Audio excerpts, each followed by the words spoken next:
Looking for Cows Audio presents Call of the Wild by Jack London. Read by M.P. Temple. Chapter 1 Into the Primitive.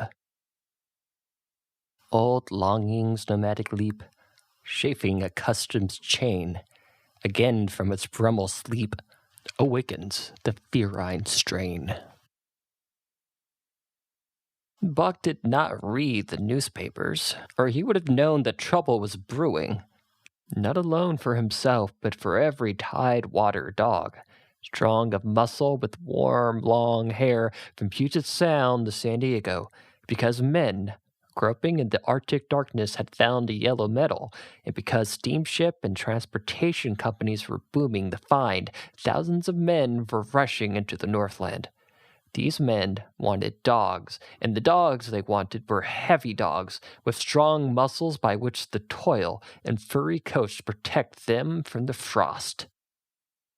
Buck lived at a big house in the sun-kissed Santa Clara Valley, Judge Miller's place, as it was called.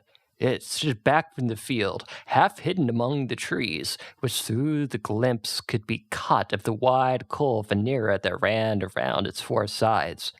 The house was approached by graveled driveways which wound about the wide-spreading lawns under the interlacing burrows of tall poplars. At the rear, things were on an even more spacious scale than at the front.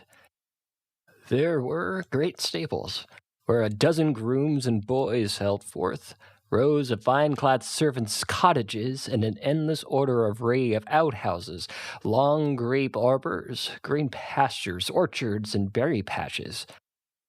Then there were the plumbing plant for the artisan well, and the big cement tank where the Judge Miller's boys took their morning plunge to keep cool in the hot afternoon. And over this great domain Buck ruled.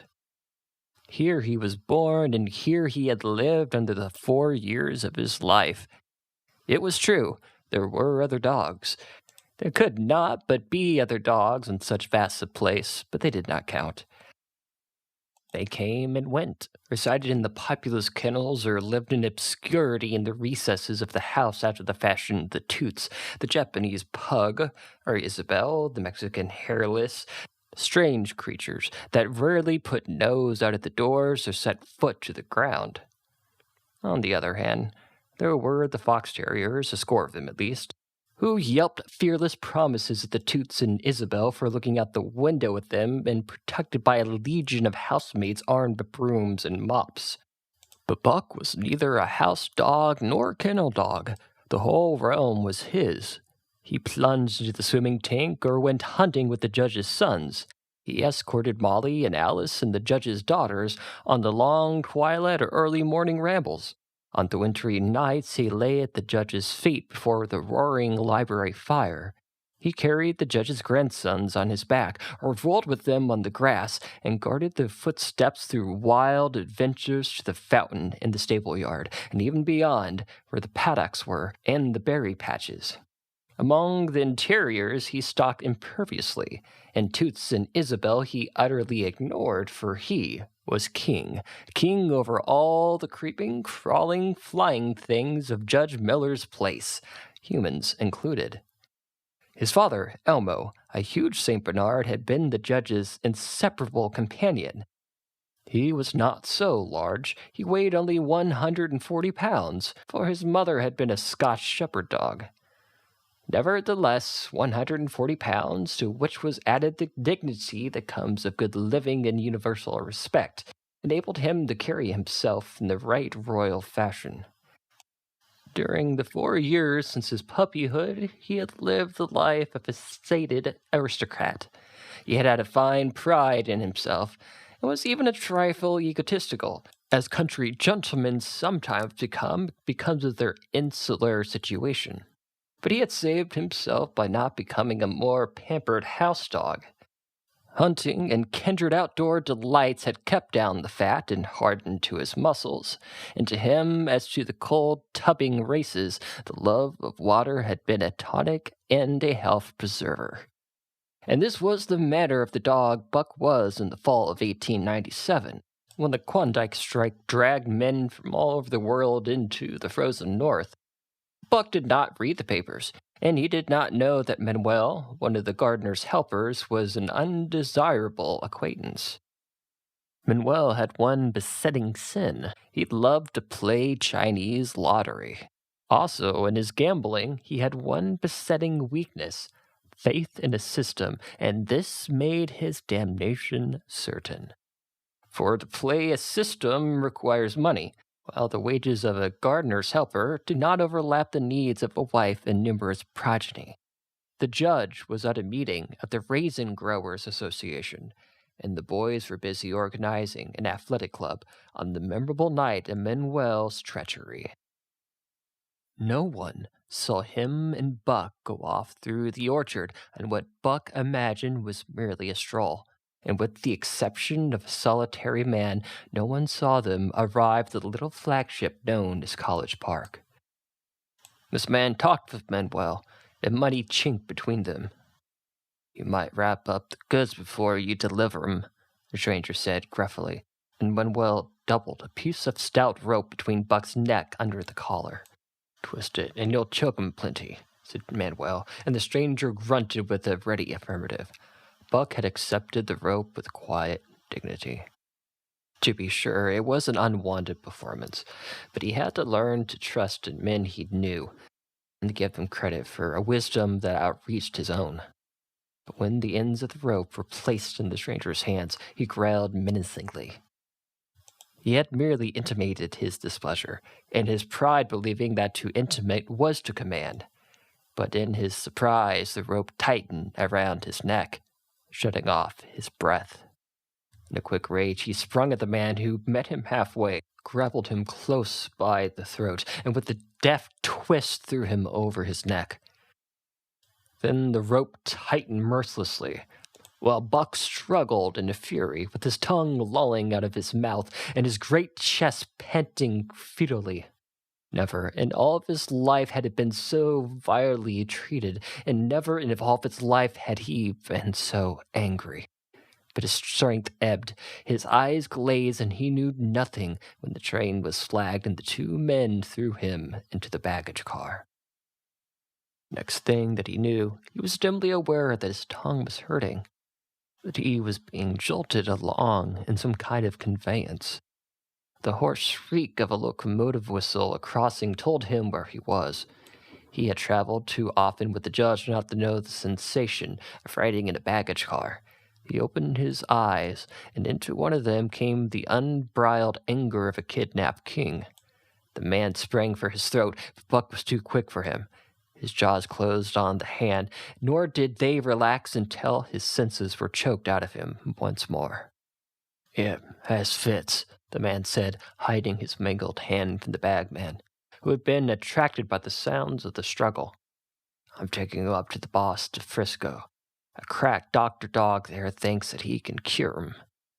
Concerning that night's ride, the man spoke most eloquent for himself in a little shed at the back of the saloon at the San Francisco waterfront.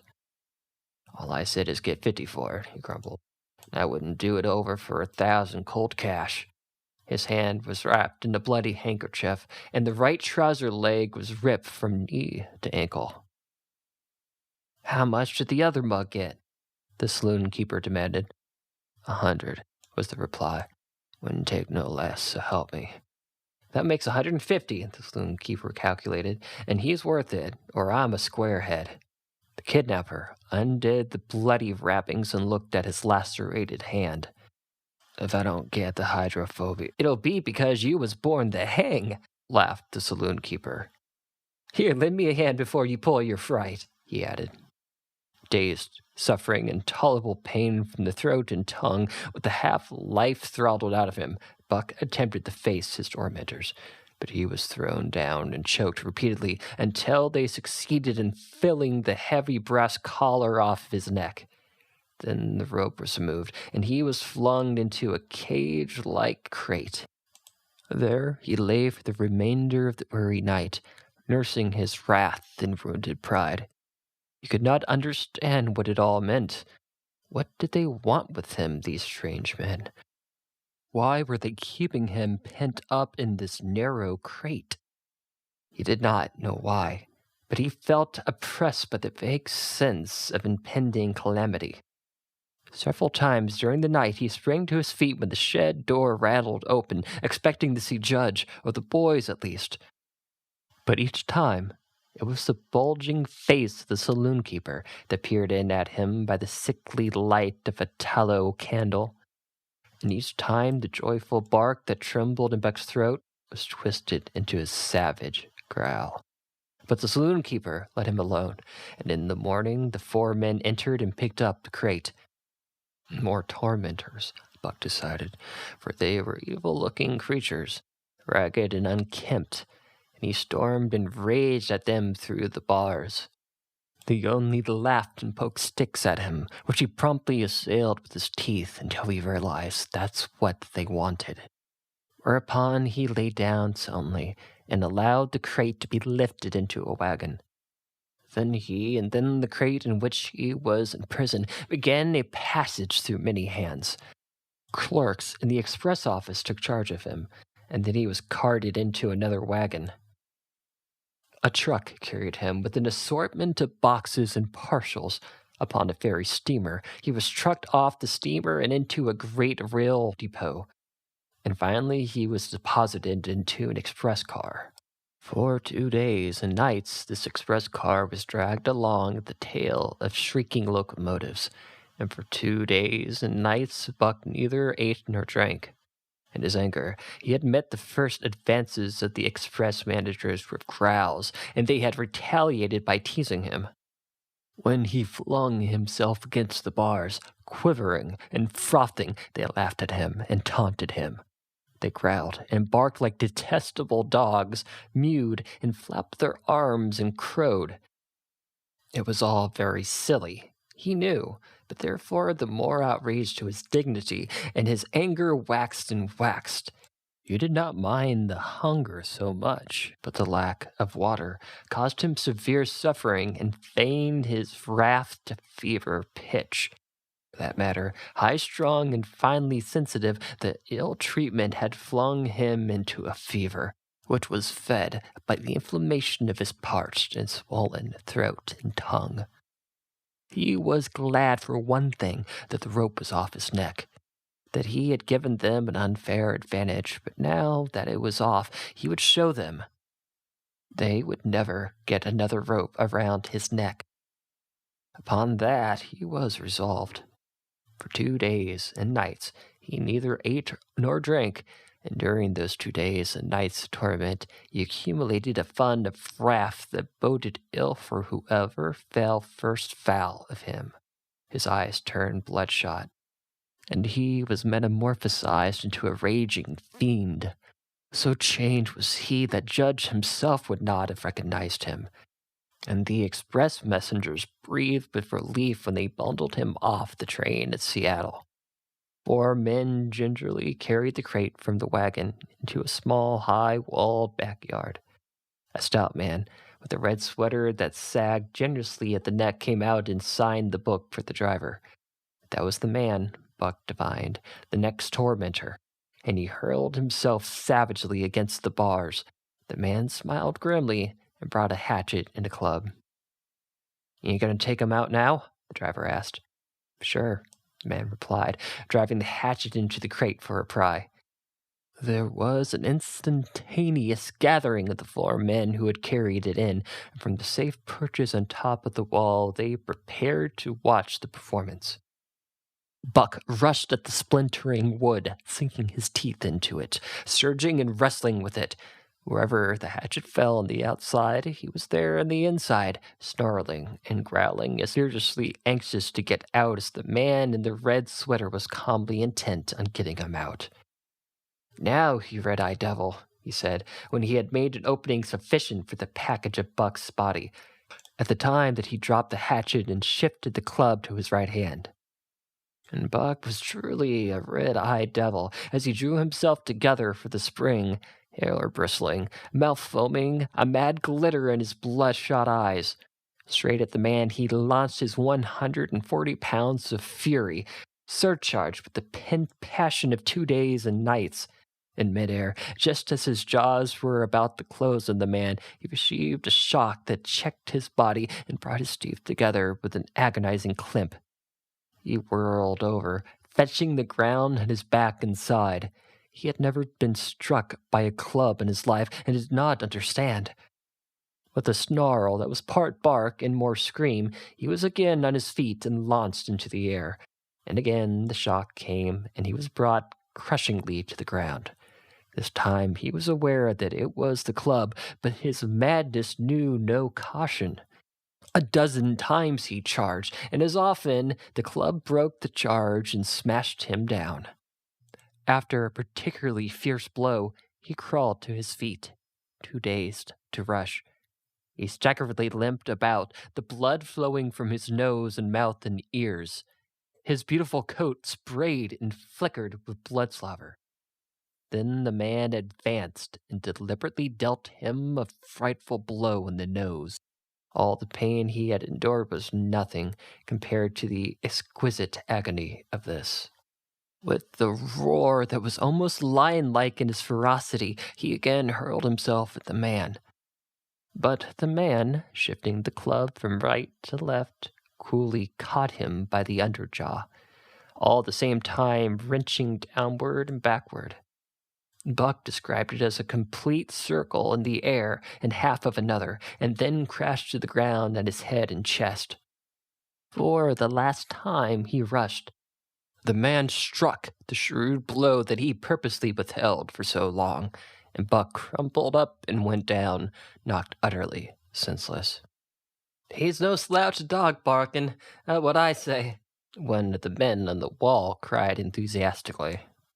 "I'd rather break cayuses any day and twice on Sundays," was the reply of the driver as he climbed down the wagon and started the horses. Buck's senses came back to him, but not at his strength. Where he lay he had fallen. From there he watched the man in the red sweater. "Answers to the name of Buck," the man soliloquied, quoting him from the saloon-keeper's letter that had announced the co-assignment of the crate and contents. "Well, Buck, my boy," he went on in a genial voice, "we had our little ruction, and the best thing we can do is let it go at that. You've learned your place, and I know mine. Be a good dog, and all'll go well, and the goose hang high.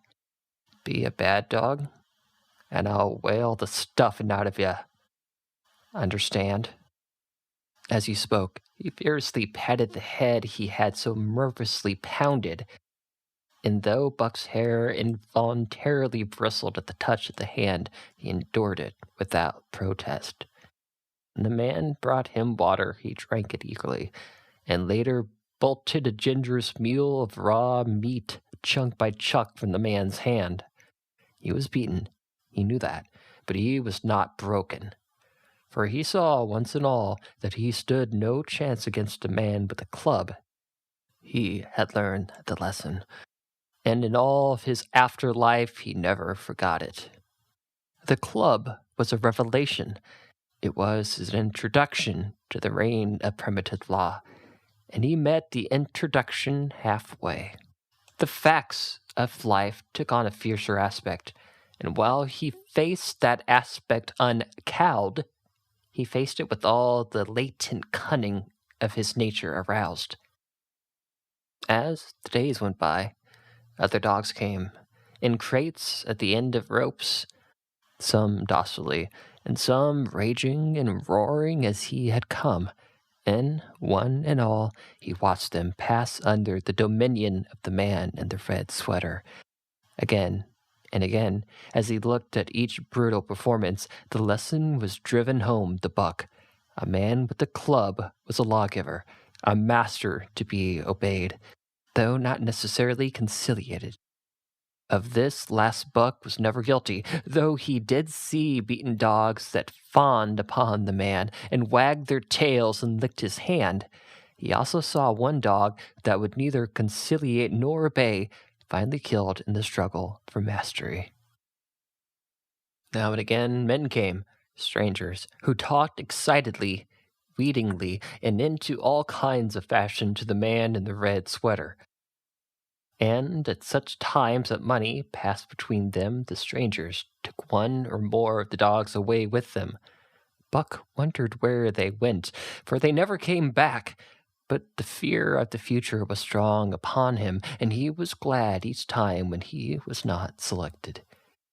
Yet his time came in the end, in the form of a little weazened man who spat broken English in many strange and uncouth exclamations which Buck could not understand.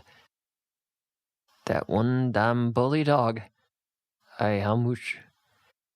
300, and a present at that, was the prompt reply of the man in the red sweater. "And it seems it's government money. You ain't got no kick coming, Parent?"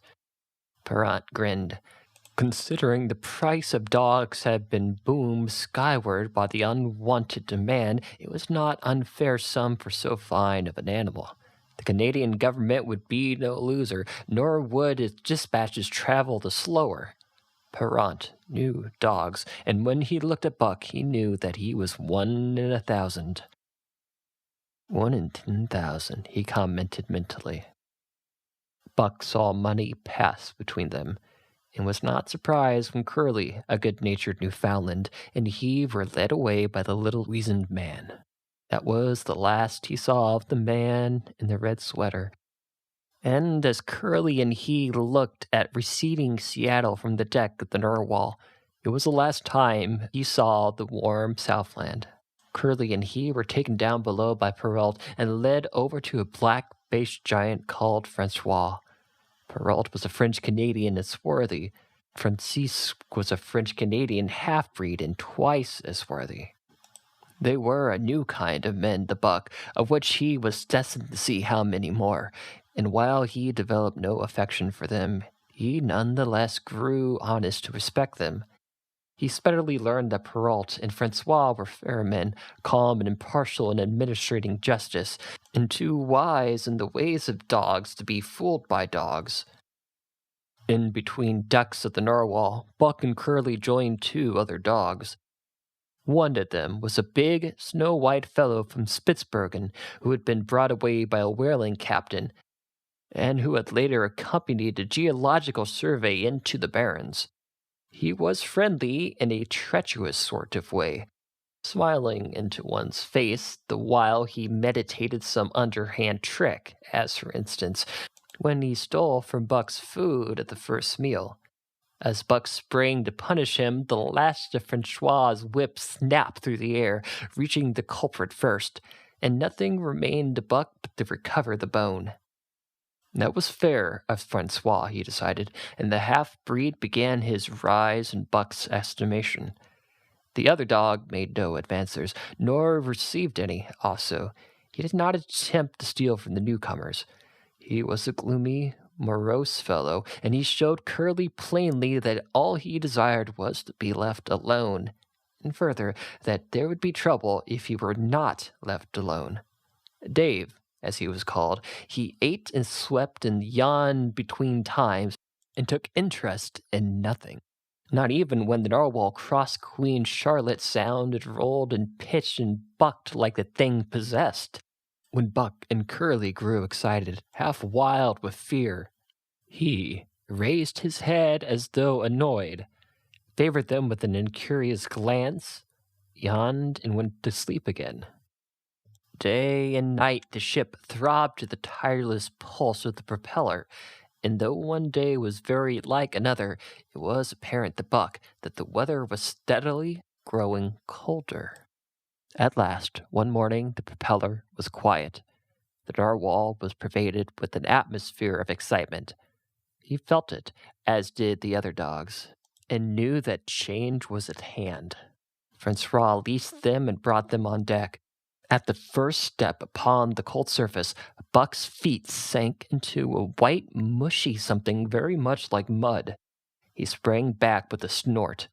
More of this white stuff was falling through the air. He took himself, but there was more of it that fell upon him. He sniffed at it curiously, then licked some up on his tongue. It bit like fire, and the next instant was gone. This puzzled him. He tried it again with the same result. The onlookers laughed uproariously, and he felt ashamed. He knew not why, for it was his first snow.